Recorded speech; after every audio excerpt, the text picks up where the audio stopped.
पता है, आपको आज पूरी स्टोरी बताने का ट्राई करूंगा जिससे आप लोग समझ पाओ कि एक्चुअली में हुआ क्या था।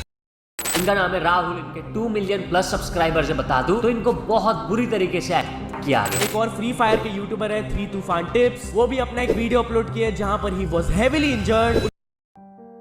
गाइज, मैं पिछले 4 साल से घर से बाहर हूँ और पिछले 1 साल से मैं भोपाल में रह रहा था। 11 अक्टूबर को मैं भोपाल से अपना सारा सामान, बेड, पीसी, बाइक, जो भी मेरे यूज का सामान था, सारा एक गाड़ी बुक करके घर भेज देता हूँ। और उसके अगले दिन 12 अक्टूबर को मेरा ट्रेन था। शाम की 4 बजे वाली ट्रेन पकड़ के भोपाल से मैं अपने घर आ जाता हूँ सुबह 6 बजे। घर आने का बस एक ही रीजन था, आपने देखा होगा कुछ दिन पहले मैं छत से गिर गया था जिससे मेरी रीढ़ की हड्डियों में सूजन आ गया था, बहुत ज़्यादा स्वेलिंग हो गया था जिससे मेरे को उठने बैठने चलने में भी बहुत ज़्यादा प्रॉब्लम हो रही थी। इसलिए मैं यूट्यूब पे भी इनएक्टिव हो गया था। और जैसे मेरे को थोड़ा सा आराम मिला उसके बाद मैंने ये सब सारा सामान वामान भिजवा के मैं खुद घर आ गया। और घर से बाहर रहने का रीज़न सिर्फ एक ही था कि यहाँ पर वाईफाई नहीं था और ये कोई सिटी नहीं, बस छोटा सा एक गांव है। और मेरे घर से भोपाल ज़्यादा दूर होने के कारण मैं 3 या 4 महीने में एक ही बार घर आ पा रहा था। और छत से गिरने वाली बात जब घर में पता चली थी और वीडियो देखे थे तो मुझे डेली कॉल आने लगा था कि इतना दूर रह के क्या मतलब, जब तू घर भी नहीं आ पाएगा और तेरे को कुछ हो जाएगा और हम लोग को पता भी नहीं चल पाएगा। तो एक काम कर, घर के कहीं आसपास ही रूम ले ले 100-150 किलोमीटर के अंदर, ताकि बीच बीच में घर आता जाता रहे। अगर गाइज मैं ऐसे आपको स्टोरी बताऊं तो वीडियो बहुत ही ज़्यादा लंबी हो जाएगी, तो मैं आपको डायरेक्ट पॉइंट पे ले चलता हूं कि कैसे हुआ, क्यों हुआ और कब हुआ। जैसे मैं भोपाल से ट्रेन पकड़कर 13 अक्टूबर की सुबह घर पहुंचता हूं तो मैं बहुत ज़्यादा थका हुआ होता हूं, तो मैं आते ही सो जाता हूं और शाम को उठता हूं। शाम को 4 बजे उठने के बाद मेरे को डीजे का आवाज़ सुनाई देता है और मुझे पता चलता है कि हमारे यहाँ की दुर्गा जी का विसर्जन है। तो मैं अपना दोनों फोन लेकर निकलता हूँ और शुरू से लेकर लास्ट तक की विसर्जन की वीडियो बनाने का ट्राई करता हूँ। विसर्जन में काफी ज्यादा लेट हो गया था क्योंकि 1-2 नहीं, कम से कम 4 से 5 दुर्गा माता का वहीं पर विसर्जन होना था। विसर्जन होते होते रात के 1:30 बज गए थे। विसर्जन होने के बाद मैं घर आ गया था और घर में सभी लोग सो रहे थे और मुझे सुबह निकलना था अंबिकापुर, जो कि मेरे घर से 130 किलोमीटर दूर था, रूम खोजने के लिए जहाँ पे वाईफाई हो, सब कुछ हो और वहाँ पर अच्छा रूम हो, घर से पास भी हो, तो घर में आना जाना भी रहे, कोई दिक्कत ना हो, जब मन करे तब घर आ पाऊँ। इसलिए मुझे निकलना था। बट ये सब सेटअप करने में ही मुझे कम से कम 3 से 4 दिन लग जाते, इसलिए मैं 4 से 5 वीडियो बनाकर रखना चाहता था। लेकिन मेरे घर पे सब कोई सो रहे थे तो पॉसिबल नहीं हो पाया। लेकिन मैं जब भी यहाँ पर आता हूँ तो घर पे कभी भी वीडियो नहीं बनाता। मेरे घर से ही कम से कम 500 मीटर की दूरी पर मेरे एक दोस्त का घर है जिसके पास 2 घर है। एक ऊपर वाले में उनकी फैमिली रहती है और नीचे वाला हरदम खाली रहता है। तो मैं जब भी आता था उनके रूम पे ही वीडियो बनाता था और उसका एक चाबी हरदम मेरे पास ही रहता था पिछले 1 साल से। और वहाँ पर एक मेरा बोया का माइक और मेरा 2 हेडफोन हरदम पड़ा ही रहता था, क्योंकि मैं जब भी आता था, दिन हो चाहे रात हो, किसी भी टाइम जब भी मेरा मूड करता था मैं वहाँ जाकर वीडियो बनाता था, वहीं सो भी जाता था। उस रात को खाना पीना खा के आराम से मैं मम्मी को बता के कि मैं वीडियो बनाने जा रहा हूँ, मैं यहाँ से पैदल ही चला जाता हूँ क्योंकि बहुत ही पास था। तो मैं जैसे रूम पहुँचने ही वाला था तो किसी ने मेरा नाम लिया, तो मैंने ऐसे ही नॉर्मली इग्नोर कर दिया। फिर 3-4 लोगों ने एक साथ मेरा नाम लिया और मेरे को अपने पास बुलाया। मुझे बिल्कुल भी नहीं पता था क्यों और किस लिए बुला रहे हैं। जब मैं उनके पास गया तो 4 से 5 लोग थे। मुझे बोलने लगे, अब तो बड़ा आदमी हो गया है, एटीट्यूड आ गया है, घमंड आ गया, ऐसा वैसा, मतलब बोलते हैं कि बाहर रहता था, यहाँ क्या करने आ गया, ये वो, गाली वाली देने लगे। मतलब मेरे को समझ नहीं आ रहा था, बस गाली पे गाली इधर से उधर। और फिर उसके बाद उसमें से ही किसी ने मेरे को माँ की गाली देते हुए पीछे से मुझे लात मारा और उसके बाद सभी मुझे लात मुक्के फाइट, मतलब सभी मारने लगे। कोई लात से मार रहा है, कोई हाथ से मार रहा है, कोई मुक्के से मार रहा है, कोई झापड़ मार रहा है। और जब मारते मारते उनका मन भर गया तो मुझे यहाँ से चले जाने के लिए बोला और बहुत गंदी गंदी गाली दी। और जिन जिन लोगों ने मुझे मारा ये लोग मुझे बहुत अच्छे से जानते थे, जबकि मैं इनको बस फेस से जानता था। ये लोग जाने के लिए बोल दिए थे, लेकिन उस टाइम मेरे को रूम जाना बिल्कुल सही नहीं लगा, तो मैं अपने घर के रास्ते पे जाने लगा। मेरे कुछ ही दूर जाने के बाद मेरे पीछे दौड़ते हुए कम से कम 7 से 8 लड़के आ रहे थे। और ये देखने के बाद मैंने भागने की बहुत कोशिश की, लेकिन रीढ़ की हड्डियों में जो चोट था उसकी दर्द की वजह से मैं दौड़ ही नहीं पाया। अपने तरफ से गाइस मैंने पूरी कोशिश की वहाँ से भागने की, लेकिन भाग ही नहीं पाया। और वो लोग मुझे वहीं पकड़ लिए और उसमें से एक लड़के ने मेरे सर पे दारू की बोतल से मारा और मैं वहीं गिर गया। गिरने के बाद सब मेरे हाथ पैर पकड़ लिए और उसने मेरे को बोतल से बहुत मारा, लेकिन बोतल टूट ही नहीं रहा था।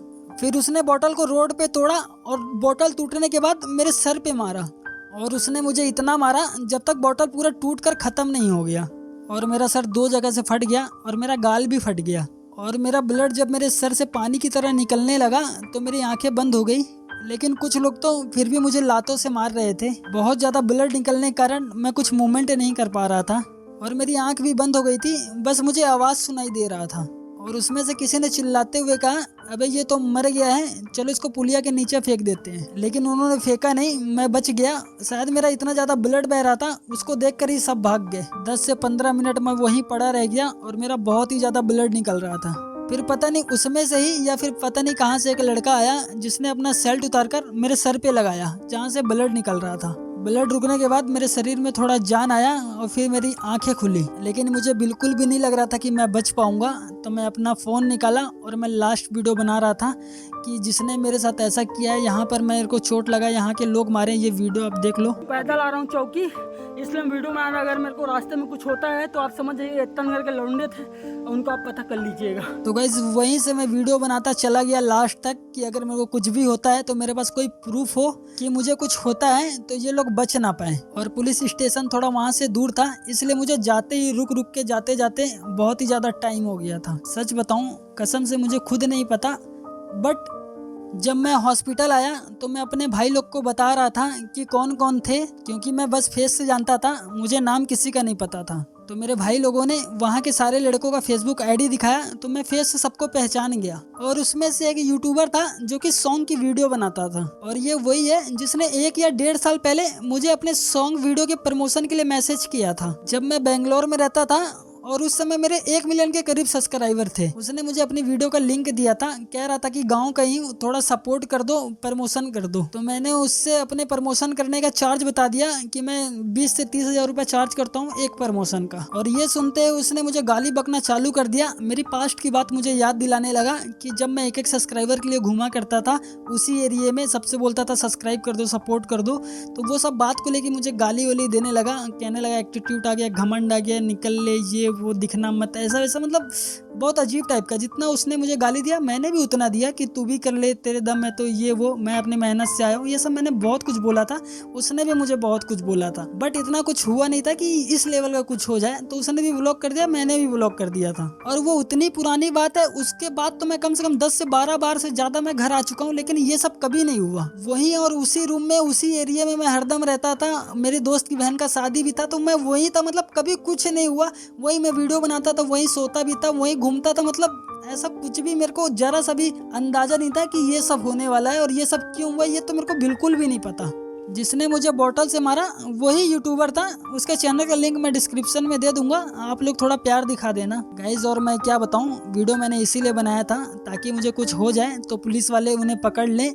लेकिन मैं सच बताऊं तो उस टाइम मैंने ये सारी बात अपने प्यारे मित्र डेकोर भाई, मेसी भाई, नितिन भाई और ईश्वर भाई से शेयर की। और मैंने यूट्यूब का पासवर्ड और इंस्टाग्राम का पासवर्ड डेकोर भाई को दे दिया। मैंने बोला कि अगर मेरे को कुछ हो जाए तो ये वीडियो पोस्ट कर देना, जिन्होंने मेरे साथ ऐसा किया है उनको सज़ा मिलनी चाहिए। और जैसे मैंने वीडियो भेजी तो वो वीडियो को देखकर रहा ही नहीं गया, क्योंकि वीडियो कुछ ज़्यादा ही खतरनाक थी। ऐसा था, क्या बताऊँ, किसी का भी दोस्त हो या फिर मतलब जिसको जानते भी नहीं, वो वीडियो देखकर किसी का भी मन वो हो जाएगा गाइस। तो ये देखने के बाद डेकोर भाई से रहा नहीं गया और ईश्वर भाई और डेकोर भाई रात भर जग के वीडियो का सोच साच के एकदम सुबह 6 बजे ही पब्लिक कर देते हैं और वीडियो आप सभी तक पहुंच जाती है। और ये सब देखने के बाद बहुत सारे क्रिएटर्स ने मेरे ऊपर वीडियो बनाया और मुझे बहुत ज़्यादा सपोर्ट किया। और आप लोगों ने कमेंट करके, हर जगह ट्वीट करके, रीट्वीट करके, मतलब यार टैग कर करके आप लोगों ने इतना ज़्यादा सपोर्ट किया ना guys, love you, thank you so much. और जिन्होंने मेरे ऊपर वीडियो बनाया, थैंक यू सो मच आप सभी का। और गाइज लव यू। जब मेरी तबीयत ठीक हो जाएगी तो मैं वीडियो डालना कंटिन्यू कर दूंगा। और गाइज आप लोग भी अपना ध्यान रखना, ज़्यादा नाइट में बाहर मत जाना। और मैं वीडियो में भी बार बार यही बोलता रहा, जो मेरे साथ हुआ वो किसी के साथ ना हो, जो मेरे साथ हुआ कभी किसी के साथ ना हो। लेकिन इसका ध्यान तो हमें खुद ही रखना पड़ेगा। तो गाइज अपना ध्यान रखना। Love you, thank you so much.